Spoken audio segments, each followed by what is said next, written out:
O que é BIRADS?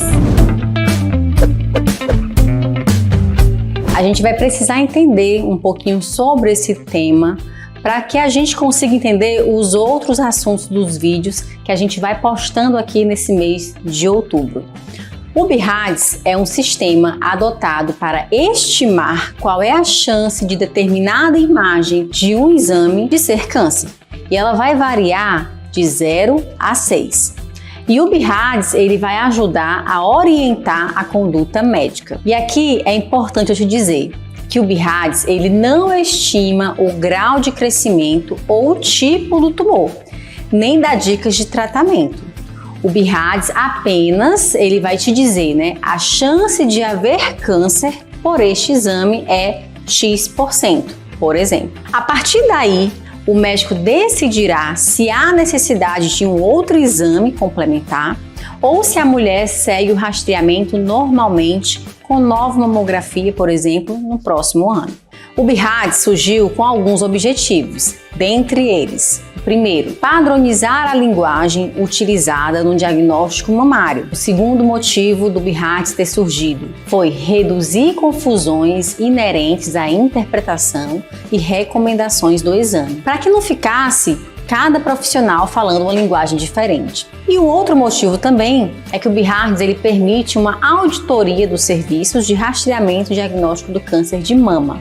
Ou seja, eu consigo dar uma conferida se está tudo ok naquele serviço. E também, muito importante, ele veio para maximizar o tempo de avaliação da imagem. Antes da utilização do BIRADS, gerava-se muitas dúvidas, tanto entre os médicos que interpretavam os achados, como por exemplo nódulos, microcalcificações, como também gerava-se dúvida de como descrever a lesão, quando se preocupar com essa lesão, quando interpretar quando um achado, como um achado, se ele é benigno ou se ele é maligno.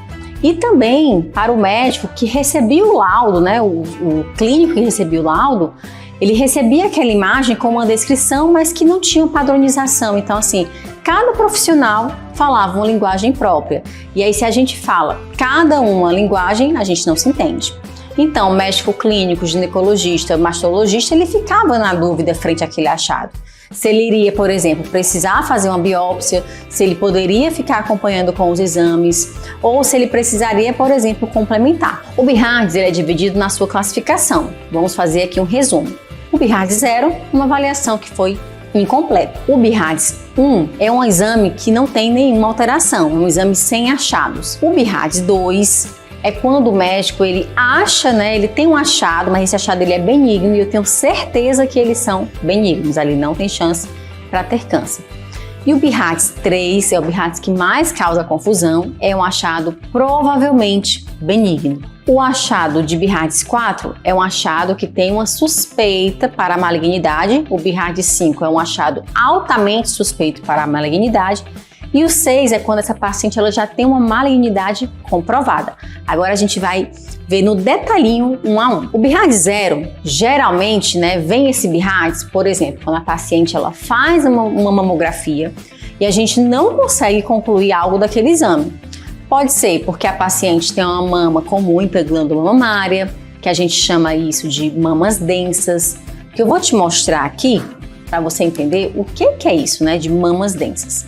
Eu vou colocar aqui essa imagem de uma mamografia de uma paciente mais jovem, de uma paciente que tem as mamas, que tem muito tecido fibroglandular, ou seja, tem muita glândula mamária. Se você observar nessa imagem, essa parte branca da mama é a parte de glândula mamária. Agora eu vou colocar aqui uma outra imagem onde eu vou te mostrar um nódulo. Olha aqui na setinha o nódulo que aparece nessa mamografia. Percebeu que tanto o tecido mamário, que é o tecido fibroglandular, ele é branco, quanto o nódulo, ele é branco? Então, isso que a gente fala que é mama densa. Então, se essa paciente ela vai fazer só a mamografia, provavelmente o médico que vai laudar vai dar um BIRADS 0. E por quê? Porque se eu tenho muito tecido mamário que é branco, com um nódulo que é branco, esse nódulo ele pode ficar escondido ali e ficar disfarçado e eu não vou conseguir ter um bom diagnóstico. Então, o que o médico faz? Ele dá um BIRAD 0 e ele pede para complementar. Isso significa que você necessita complementar esse exame com um outro exame, que geralmente esse próximo exame, que a gente vai fazer a complementação, é o exame de ultrassonografia, que a gente consegue avaliar bem mamas, mesmo que elas sejam mamas densas. Se você está gostando até aqui desse conteúdo, já aproveita, já clica aqui no gostei, já segue a gente aqui no canal. E se você não me segue lá no Instagram, vai lá depois, DRA Roberta Severiano, que a gente vai ficando cada vez mais próximas. E agora vamos continuar a ver quais são essas classificações do BIRADS. Continuando o BIRADS 0, a gente pode, por exemplo, o médico pode ver um nódulo, uma lesão nodular lá na mamografia, que ele não conseguiu ver tão bem. Nem sempre ele vai complementar esse exame com uma ultrassonografia. Ele pode, por exemplo, também complementar com uma nova mamografia, só que fazendo compressão seletiva daquela região que ele quer estudar. Então esses, vamos dar aqui alguns exemplos de alguns casos que podem vir a ser BIRADS 0, que o médico ele vai realmente necessitar dessa complementação. Agora, BIRADS 1. A gente dá essa categoria quando a gente tem um exame sem nenhum achado. Isso significa que essa paciente ela vai seguir uma rotina normal de exames habitual, por exemplo. Vai continuar fazendo a mamografia anual, se a gente está falando aqui, por exemplo, de rastreamento. BIRADS 2. Eu dou essa categoria quando eu tenho achados benignos. E aí, falando um pouquinho aqui de ultrassom, aqui vão estar, por exemplo, os cistos simples, os linfonodos intramamários, cicatrizes de cirurgias, próteses de silicone e os nódulos que estão estabilizados há mais de 2 anos. A gente vai já entender um pouquinho mais sobre isso quando a gente for estudar sobre o BIRADS 3. Mas esses nódulos que já estão sem alterar tanto a característica dele quanto o tamanho, após 2 anos de estabilidade, eles vão cair nessa categoria de BIRADS 2. Na mamografia também, a gente dá um BIRADS 2 com alguns tipos de calcificações. A gente tem algumas calcificações que são benignas, e aí elas também podem se enquadrar no BIRADS 2. E nesse caso, a paciente também irá fazer o rastreamento habitual, com mamografia anual, por exemplo. O risco de câncer nessa classificação é 0%. Agora vamos para o BIRADS que mais gera dúvidas, que é o BIRADS 3, que é quando eu tenho um achado provavelmente benigno. E aqui nesse caso, a chance de ser câncer ela é muito baixa. Até ali 2% de chance de ser câncer. E os nódulos dessa categoria, eles precisam ter algo que eu chamo de tripé da benignidade. Quando a gente está falando de ultrassonografia, vou colocar aqui a foto, esse nódulo ele tem que ter uma forma oval, ele precisa ser paralelo à pele e ele precisa também ter as margens circunscritas, que eu sei onde ela começa, onde ela termina. Essa aqui é a forma de um nódulo que a gente vai categorizar como BIRADS 3 na ultrassonografia, por exemplo. E como a chance de ser algo benigno é muito alta, de ser algo aí benigno mesmo, cerca de 98% de chance de benignidade, eu posso acompanhar essa paciente mais de perto. E como é que eu vou fazer? Eu peço para ela repetir um novo exame com 6 meses, e eu vejo se esse nódulo, como é que ele vai se comportar. Vejo se ele mudou de tamanho, se ele continua do mesmo jeito. E se, após 6 meses da data do diagnóstico desse nódulo, por exemplo, eu fiz um diagnóstico hoje, eu conto mais 6 meses ali à frente, eu repito o meu exame. Se esse nódulo não alterou de característica, passo mais 6 meses e eu repito mais uma vez esse exame. Se deu aí 1 ano de acompanhamento, que a gente ficou de 6 em 6 meses, e ele não teve crescimento, isso é um bom sinal.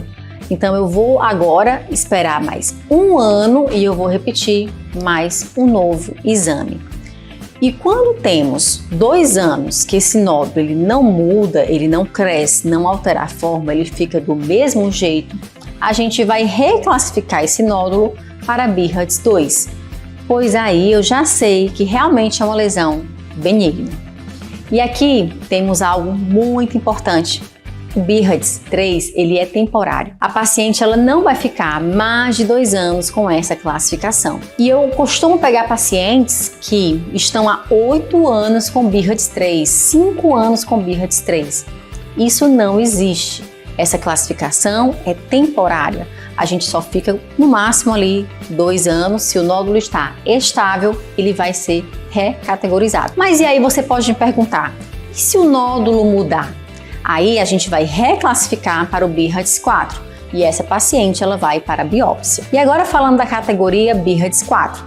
Nesse caso, vamos ter um achado suspeito de malignidade, onde a chance de ser câncer vai variar entre 3 a 94%. E aí, por conta disso, a gente vai necessitar de uma avaliação por biópsia. E essa categoria ela é muito ampla e ela vai se subdividir em 3 subcategorias: 4A, 4B e 4C. A categoria 4A, a gente fala que ela tem uma chance de malignidade por volta de 3 a 10%. A categoria 4B, a chance de malignidade é de 11 a 40%. E a categoria C, eu tenho chance de malignidade de 41 a 94%.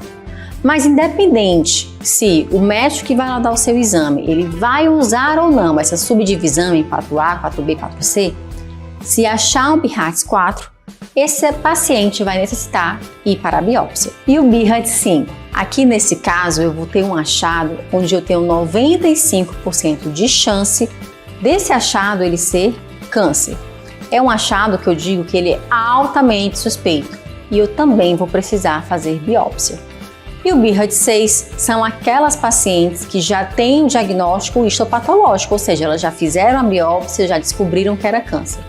Elas já sabem que é câncer e estão fazendo, por exemplo, uma quimioterapia neoadjuvante, né? E enquanto ela estiver ali em tratamento, ela vai continuar com BIRADS 6. Espero que você tenha entendido um pouco mais sobre essa classificação de BIRADS.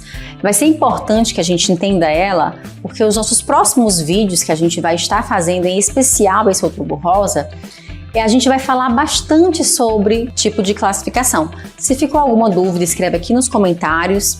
Se não me segue ainda lá no Instagram, DRA Roberta Severiano. E se você ainda não é inscrito e chegou até aqui, já aproveita, já se inscreve no canal, ativa o sininho para a gente ficar aí cada vez mais próximas.